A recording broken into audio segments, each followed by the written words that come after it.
Hello.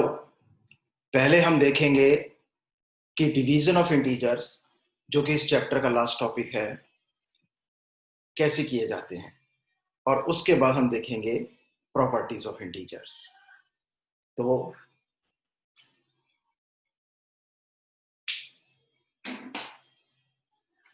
जैसे 6/2 कितना होगा? 2 1 ज़ा 2, 2 3 ज़ा 6, इट इज इक्वल टू 3।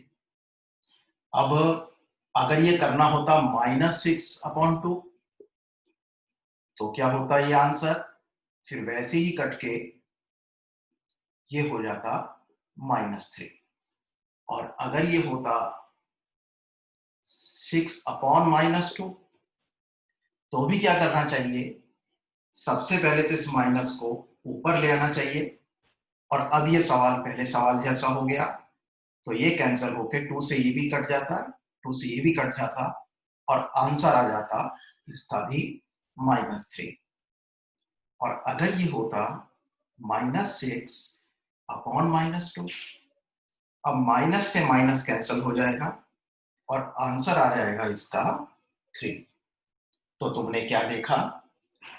अगर ऊपर यानी कि जैसे ये समथिंग अपॉन समथिंग है, ये है न्यूमरेटर, ये है डिनोमिनेटर। जैसे हमारे पास a/b होता है, तो a को तो हम क्या बोलते हैं? न्यूमरेटर।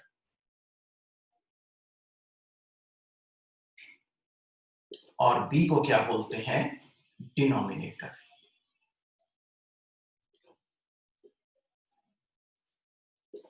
डिवीजन ऑफ इंटीजर्स ऐसे भी दिखाते हैं कि जैसे 6 डिवाइडेड बाय 2, मगर इसको करने से पहले ऐसे लिख लेना चाहिए। इसी प्रकार इसको दिखाते हैं -6 डिवाइडेड बाय 2, और इसको ऐसे लिख कर करना चाहिए। इसे कैसे दिखाएंगे? ये तो मैंने कैंसिल कर दिया, मतलब माइनस को ऊपर ले आया था, अन्यथा इसे कैसे दिखाते? 6 डिवाइडेड बाय -2 इक्वल्स, और इसको कैसे दिखाते? -6 डिवाइडेड बाय -2। और ये पहले इसको ऐसे लिख लो, ऊपर वाला न्यूमरेटर नीचे वाला डिनोमिनेटर, करना आसान हो जाता है, और फिर ये आंसर 3 है। तो हमने क्या देखा कि जब दोनों पॉजिटिव हैं तब भी आंसर पॉजिटिव है, और जब दो माइनस हैं तो भी नीचे का माइनस से ऊपर का माइनस कैंसल आउट हो जाता है, और तब भी आंसर पॉजिटिव है। तो आंसर पॉजिटिव कब है? जब न्यूमरेटर और डिनोमिनेटर दोनों ही पॉजिटिव हो, या फिर दोनों ही नेगेटिव हो। और अगर न्यूमरेटर या डिनोमिनेटर में से एक पॉजिटिव है, एक नेगेटिव है, तो आंसर हमेशा नेगेटिव आता है। अगर ऊपर वाला नेगेटिव है तो भी नेगेटिव आया, और नीचे वाला जब नेगेटिव होता है तो भी नेगेटिव आता है। लेकिन हम नीचे नेगेटिव की जगह पहले नीचे से उसको हटाकर ऊपर नेगेटिव ले आते हैं।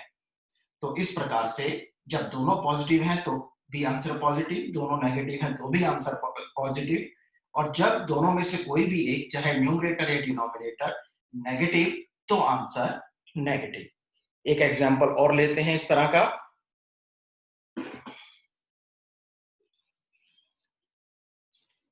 जैसे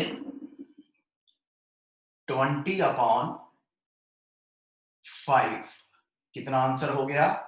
3। और क्यों? क्योंकि 5 1 ज़ा 5, सॉरी 5 4 ज़ा 20, तो आंसर आ गया 4। और अगर ये होता -20/5 तो आंसर क्या आता? -4। ऐसे कट के ये 4 आ जाता तो -4 आ जाता। और अगर ये होता 20/-5 तो भी कट के क्या आता? -4। और अगर ये होता -20/-5 तो आंसर क्या आ जाता? तो माइनस से माइनस कैंसल हो जाता, और आंसर आ जाता 4। तो हमने क्या देखा कि दोनों पॉजिटिव तो पॉजिटिव, दोनों नेगेटिव तो पॉजिटिव, लेकिन दोनों में से कोई भी एक, न्यूमरेटर या डिनोमिनेटर, दोनों में से कोई भी एक अगर नेगेटिव तो आंसर नेगेटिव। अब देखते हैं properties of properties of division of integers. Okay,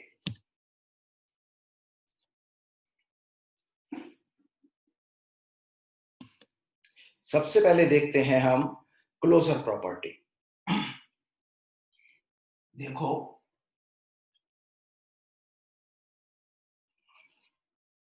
-8 divided by 2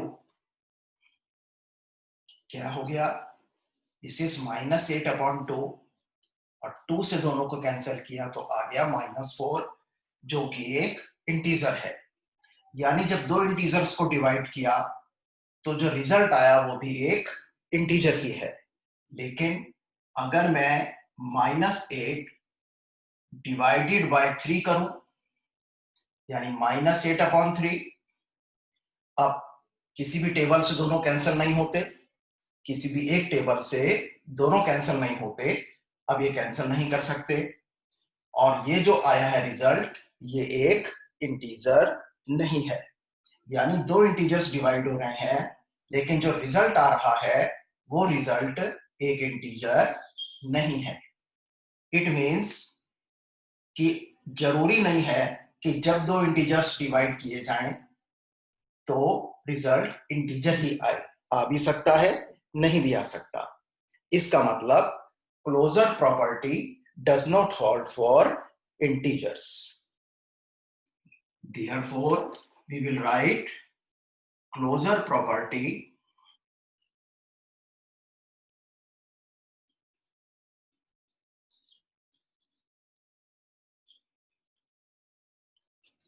does not hold for integers.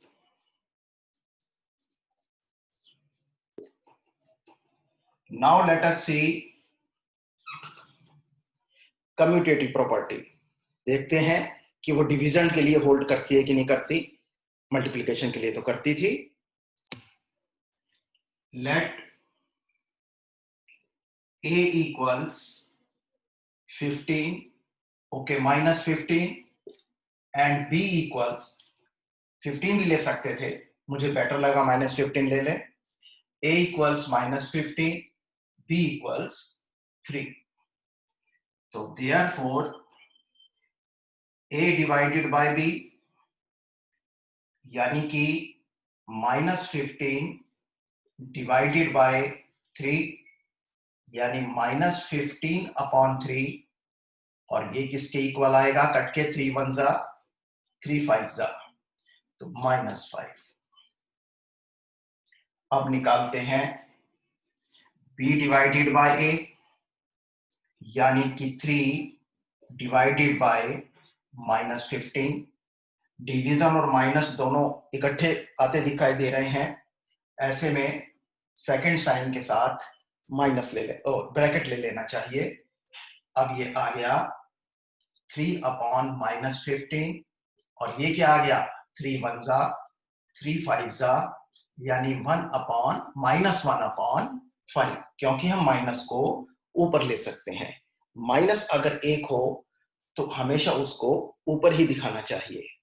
तो हमने क्या देखा कि therefore a divided by b is not equal to b divided by a. So what we can say? We can say therefore division of integers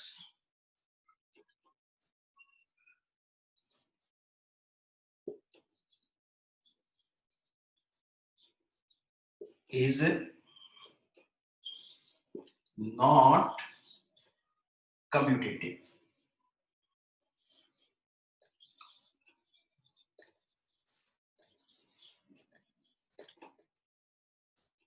यानी change of order से ए और B को change कर दिया जाए तो रिजल्ट सेम नहीं रहता है। आइए देखते हैं इंटीजर्स में एसोसिएटिव प्रॉपर्टी डिवीजन के लिए होल्ड करती है कि नहीं। Let a equals -8, b equals 4 and c equals -2। हमें निकालना है a divided by b divided by c। पहले हम पहले दो का एसोसिएट करते हैं।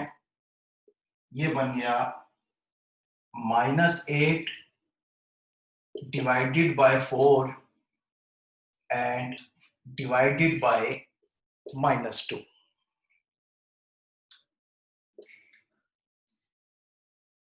-8 डिवाइडेड बाय 4 कितना होगा? 8 को 4 से डिवाइड करेंगे तो 2 आएगा, साथ में माइनस भी है, तो ये आ गया -2 डिवाइडेड बाय -2। और किसी नंबर को उसी से डिवाइड करें तो आंसर क्या आएगा? इस केस में किसी नंबर को उसी से डिवाइड करें जीरो के अतिरिक्त तो आंसर हमेशा 1 आता है, तो दिस इज इक्वल टू 1। अब जो है a divided by b divided by c निकालते हैं और लास्ट के दो को एसोसिएट करते हैं। ये बन जाएगा -8 divided by 4 divided by -2। This is equal to -8 divided by 4 को -2 से डिवाइड करेंगे तो क्या आएगा? This will come -2। और -8 डिवाइडेड बाय -2, अगर इसको ऐसे लिखें तो ज्यादा अच्छा समझ आएगा। माइनस से माइनस कट गया और आंसर आ गया 4।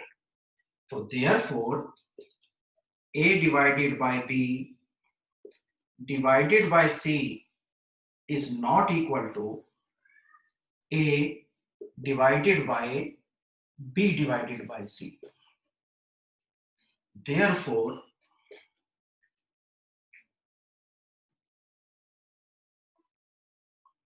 associative property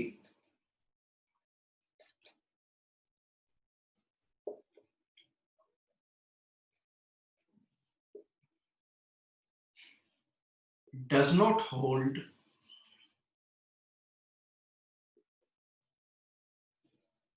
for division of integers.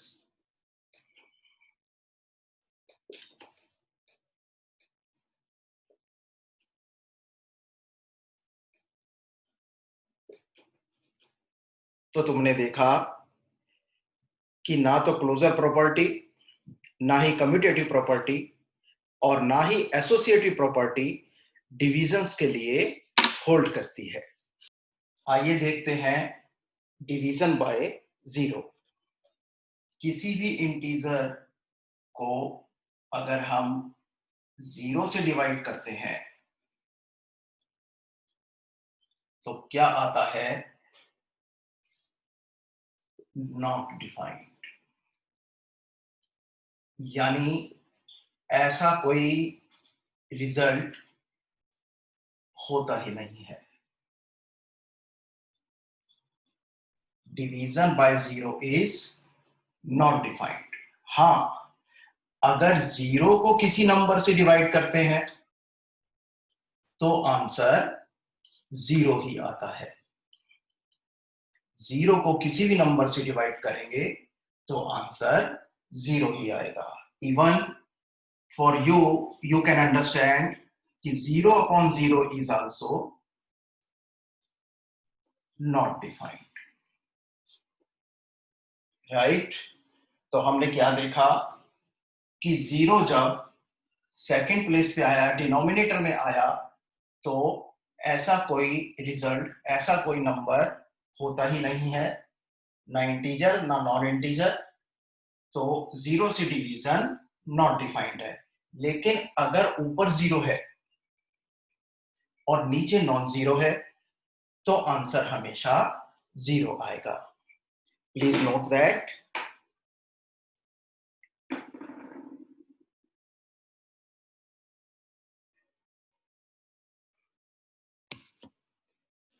Division by one, whole number के केस में तुम्हें पता ही है। ऐसे इंटीजर्स के केस में देखो, जैसे 3/1 है, ये हमेशा 3 होगा।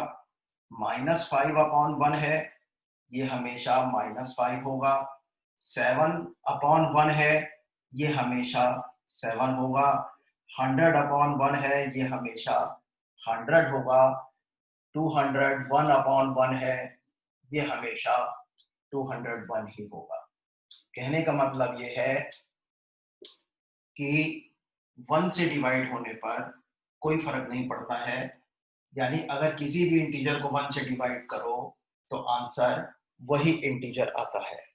That is how we divide integers by 1। सवाल है 5 marks are given for a correct answer and -2 marks for an incorrect answer. Radhika scored 30 marks with 10 correct answers. How many were incorrect answers? एक correct answer के लिए 5 marks मिलते हैं, एक incorrect answer के लिए -2 मार्क्स मिलते हैं। राधिका को 30 मार्क्स मिले जबकि उसके 10 करेक्ट आंसर्स थे, तो बताओ उसके इनकरेक्ट आंसर्स कितने थे? तो हम क्या कह सकते हैं, marks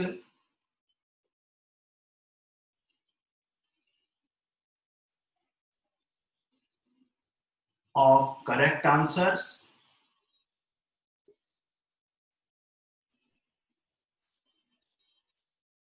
plus marks of incorrect answers.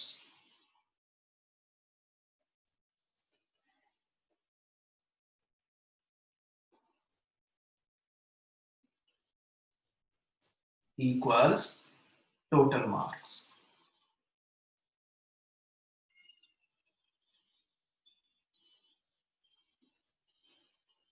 जितने करेक्ट आंसर्स के मार्क्स मिले प्लस जितने इनकरेक्ट आंसर्स के मार्क्स मिले, दोनों को मिला के क्या हो जाएंगे, टोटल मार्क्स।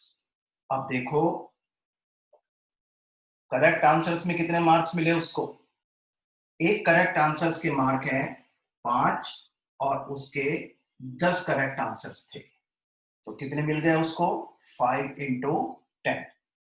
जब दो नंबर्स के बीच में ब्रैकेट है लेकिन कोई साइन नहीं है, इसका मतलब वो मल्टीप्लाई हो रहे हैं।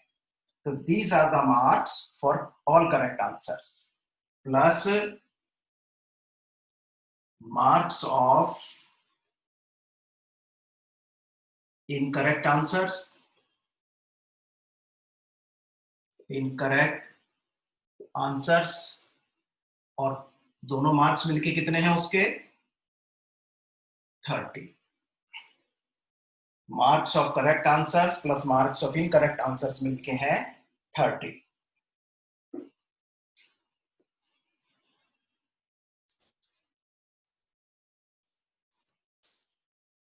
अब ये क्या हो गए, 50 plus marks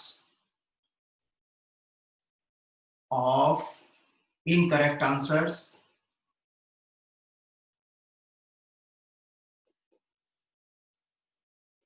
equals 30. It implies, इसके बाद इधर देखिए, marks of incorrect answers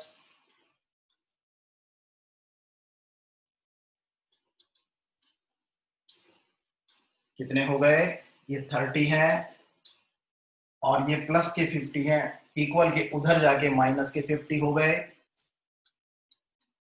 तो कितने हो गए, 30 - 50। अब देखो 30 पॉजिटिव का पॉजिटिव है और 50 नेगेटिव है।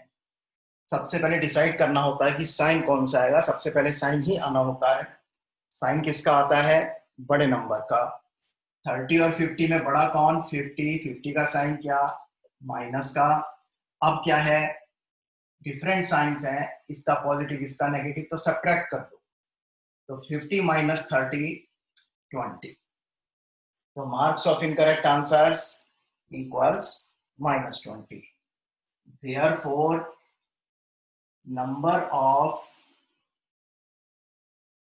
incorrect answers, number of incorrect answers -20 upon -2। Total marks कितने हैं इनकरेक्ट आंसर्स के? -20। और एक क्वेश्चन के कितने मार्क हैं अगर इनकरेक्ट आंसर है तो? -2। तो total marks upon marks of 1 कितना आ गया? ये पहले तो माइनस से माइनस कैंसिल कर दो, फिर ये आ गया 10। 2 से कटा, 2 1 जा 2 और 2 10 जा 20। तो तुमने क्या देखा इसमें कि अगर उसके 30 मार्क्स हैं, एक सही क्वेश्चन पे उसे मिलते हैं 5 मार्क्स, एक गलत क्वेश्चन पर मिलते हैं -2 मार्क्स, और उसके सही क्वेश्चंस हैं 10, तो उसके इनकरेक्ट क्वेश्चंस हैं 10। The shopkeeper earns a profit of ₹1 by selling a pen and a loss of 40 paise by selling a pencil. If she incurs a loss of ₹5 and sold 45 pens, how many pencils did she sell? एक pen बेचने पर ₹1 का profit होता है और अपने पुराने stock की एक पेंसिल बेचने का 40 पैसे में एक पेंसिल बेचने पर उसको एक पेंसिल बेचने पर 40 पैसे का लॉस होता है। एक पेन बेचने पर ₹1 का प्रॉफिट होता है और एक पेंसिल बेचने पर 40 पैसे का लॉस होता है। उसको इन टोटल ₹5 का लॉस हुआ, जबकि उसने 45 पेन्स बेची। बताओ उसने कितनी पेंसिल्स बेची? In the next month, she sold 70 pens and incurs neither profit nor loss. How many pencils did she sell? आइए देखते हैं।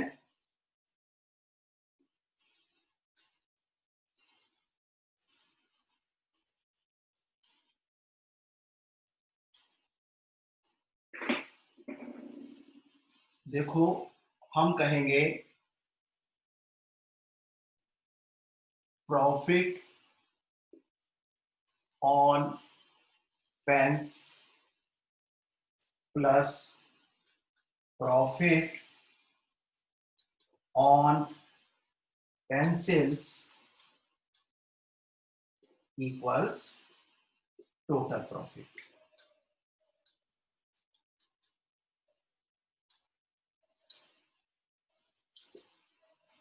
प्रॉफिट ऑफ पेन्स कितना है? एक पेन पर उसको ₹1 का प्रॉफिट होता है। 45 पेन्स बेचे तो कितने का प्रॉफिट हुआ? 45 का। कैसे लिखें? 1 इंटू 45। एक पेन का profit into number of pens plus profit on pencils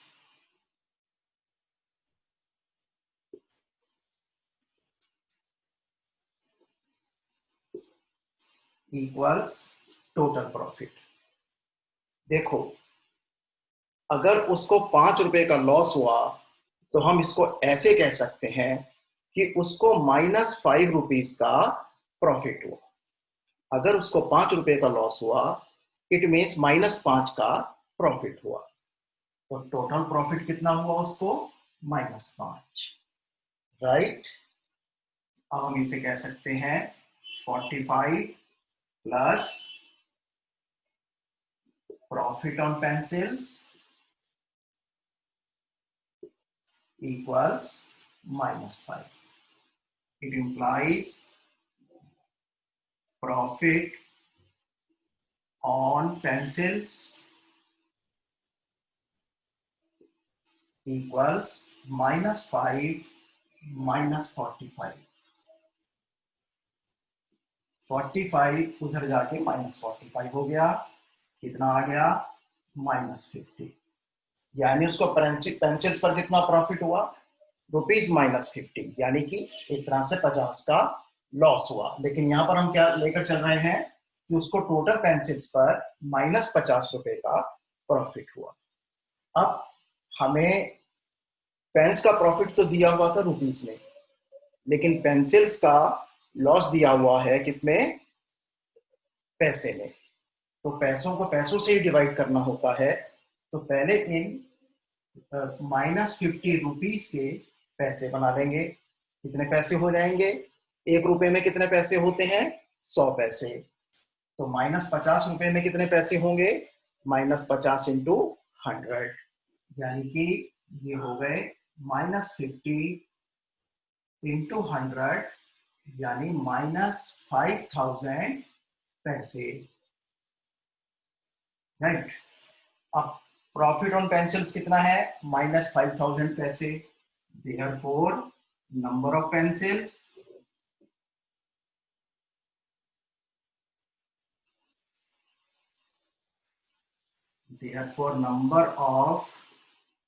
pencils equals -5000 upon minus, एक पेंसिल पर कितने का लॉस था? 40 पैसे का, तो -40, ठीक है। प्रॉफिट को प्रॉफिट से ही डिवाइड करेंगे, तो प्रॉफिट ऑन पेंसिल्स -5000 ऑन, और लॉस ऑन पेंसिल्स था 40, तो प्रॉफिट ऑन पेंसिल्स कितना हो गया? -40। अब माइनस से माइनस कैंसल, तुम्हें पता है एक जीरो से जीरो कैंसिल कर सकते हो, क्या बचा? 500 अपॉन 4, और जब 500 को 4 से डिवाइड करोगे तो ये आ जाएगा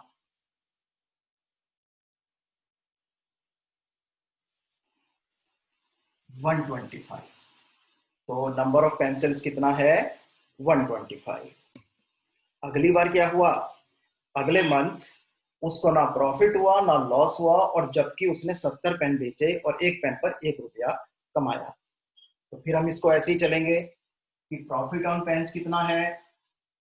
प्रॉफिट ऑन पेन्स हुआ एक पेन पर 1, 70 पेन पर 1 गुणा 70, और फिर profit on pencils, profit on pencils, और टोटल प्रॉफिट क्या है उसका? 0 है, क्योंकि अगर उसको 5 रुपए का प्रॉफिट हुआ होता तो 5 लिख देते, 5 रुपए का नुकसान हुआ होता तो प्रॉफिट में -5 लिख देते, लेकिन जब उसको प्रॉफिट भी नहीं हुआ, लॉस भी नहीं हुआ, इसका मतलब टोटल प्रॉफिट उसको हुआ ही नहीं कोई, यानी 0। It implies profit on pencils, profit on pencils equals -70, because this is 70, उधर जाके -70। Therefore number of pencils